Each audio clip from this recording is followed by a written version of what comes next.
What's up, everybody? It's your pal, the Coin Guy. I know I've been away for a while, busy with the PhD. It's nearly Dr. Coin Guy. Not quite yet. I've still got about a year and some change. Today I want to talk about me as an archaeologist and the 5 most common questions I get. Because there's a bunch of questions that I get all the time, and they're very fair questions, and I'm very happy to receive them, but here's some answers. Partially based on, there's always a lot of talk of ancient aliens and apocalypses, plural of apocalypse. And I want to give some background information from my own experience and why what you might be seeing on TV is not true. So, let's get into it.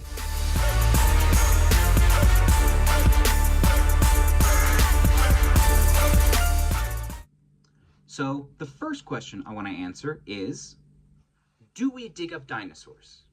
Because I get this question all the time. And we even get this from new students at the university, that they're saying, oh, I want to study dinosaurs, so I thought I'd check out archaeology. And the simple answer is... What? No!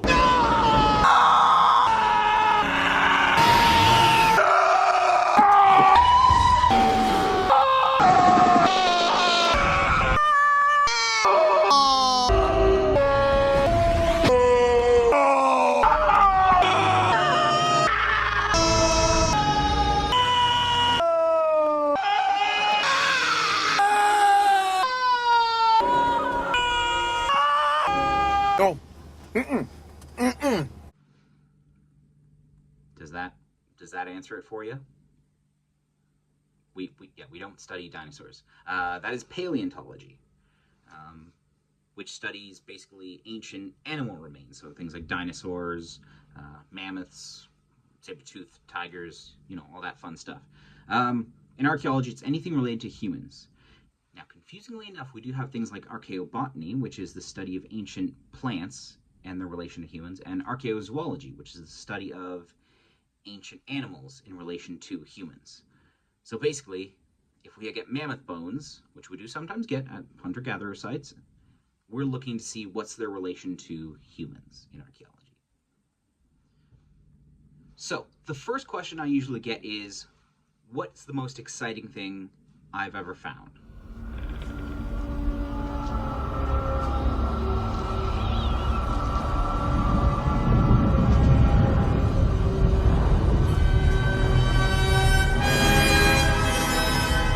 Now, you often see these videos of, uncovering burials and tombs and, sphinxes and, this kind of really cool, exciting stuff. Well, the reality is most of what we find is actually not that exciting. It's some potsherds, maybe it's some flint, it's bits of metal.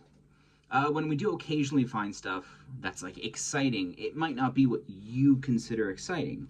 So it could be couple sherds of a type of pottery that's not known from the region, which is often very exciting, right? When you find that one piece of Ottoman pottery in an area that should not have Ottoman remains, you're like, whoa.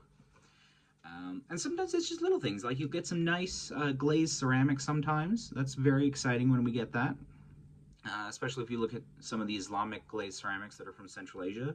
A lot of them are very beautiful in their own right. Of course, for me, when we find coins, it's always exciting because it gives me a new challenge. Unfortunately, quite often when we find coins, they're actually not in very good shape. They're in a condition where we can't tell anything. So that hopefully answers that. Now, a lot of people ask me, how do we know where to dig? Many of you have seen this scene from Indiana Jones where, he follows the light and it shows him, or it says on the map, X marks the spot, that kind of thing. Yeah, that's not how it works. There's a number of ways that we know. Some of it is basically visual search. So, we'll walk, and we'll see a lump which doesn't fit the natural landscape. So we'll say, that's not normal. Maybe that could be something. Or sometimes we will rely on things like maps, so especially now like Google Earth or Google Maps, anything like that, where we can look at it and say, that shape on the ground looks weird.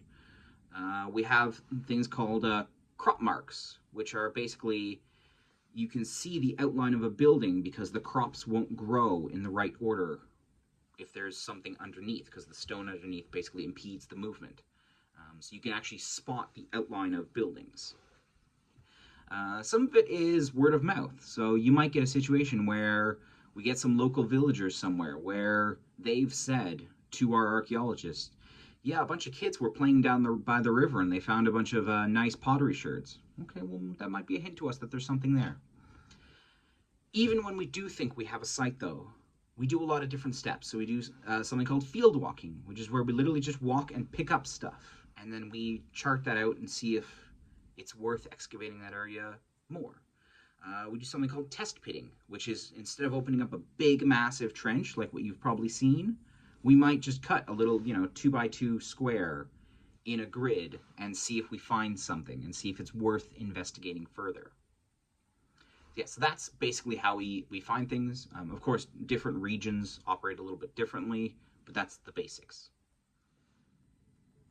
Number 4, another question that I always get is, do you keep what you find? Basic answer, no. After an excavation, everything gets stored away and gets examined by top men. We have top men working on it right now. Who? Top men.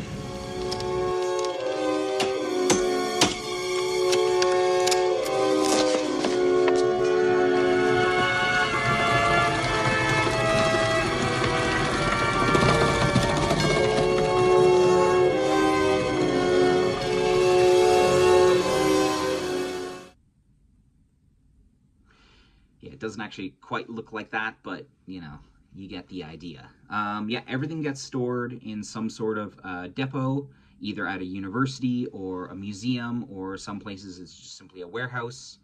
Some of them actually look shockingly like the one in Indiana Jones, and some of them it's literally just looks like someone's office with a bunch of nice boxes. And depending on the agreement and the country, some will stay very close to where they were found. Some will go to, say, a national capital, to where the museum is or where the university is. Some will go abroad. So, for example, where I work now in Leiden, we have a large collection of stuff that's from various excavations from outside the world that we obtain through agreements with the partner universities. And of course, sometimes stuff gets, I don't want to say traded, but it gets passed to someone because maybe they have a machine that is needed. For example, if you want to do something called thin sections, you often have to send that to a very specific place. So yeah, we don't get to keep what we find. And last but not least, arguably the most important question, number 5, has everything already been discovered? Fun fact, when I was a kid, when I was like 7 or 8 years old, when I decided I want to be an archaeologist, I asked my parents that. I was like, well, what happens if everything's gone, by the time I make it? And they're like, oh, well, you never know. The funny thing is, we have barely scratched the surface. Even when you hear something like Göbekli Tepe, right, the famous site, 5% of the site has been excavated. 5. A country like Egypt, right, we think of as, this mecca for archaeology. 1%. Approximately 1% of Egypt has been properly excavated. 1%. So, yeah, there's still plenty to find there. I tell my students this, and I tell people this all the time. There's new archaeological discoveries happening every single day. Like, literally every day there's a new paper, a new excavation, a new find.